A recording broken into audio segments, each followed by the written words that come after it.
Before the cosmos was separated into heaven and earth, it was there. It gave luminosity to the spirits and deities. It gave birth to heaven and earth.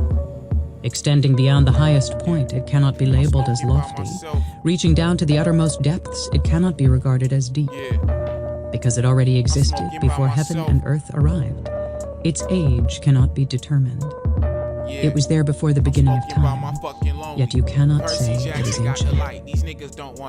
Sages have no problem understanding the way. Counting to 3, they can put the world outside themselves. Counting to 7, they can put everything inside themselves.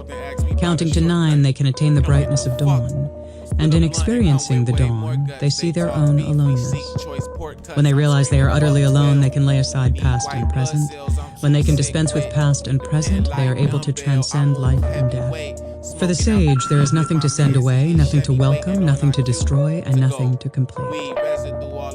Fish cannot survive without water, and humanity cannot survive without being part of the way. If you dig a pond and fill it with water, fish will swim in it contentedly.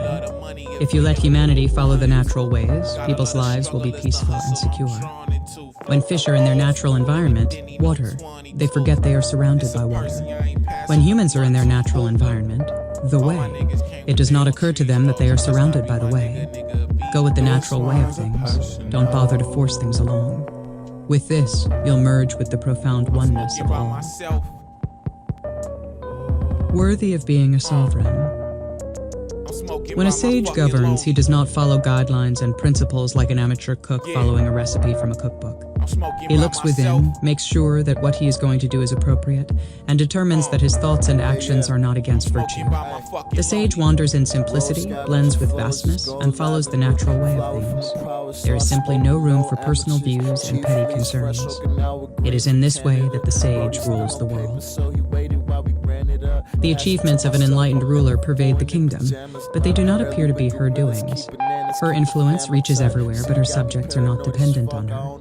There is no promotion and no praise, there is only enjoyment. The ground she stands on cannot be fathomed. Where she dwells, there is no place for gain and loss. Do not go after fame and recognition. Don't scheme. Don't be obsessed with achievements. Don't get bogged down by projects for the sake of doing projects. Embody fully that which has no beginning and no end. Wander where there are no trails. Hold on to what heaven and earth have endowed you with, but don't think you've gotten everything. Pass it, I don't need it, keep it moving, I'm with free.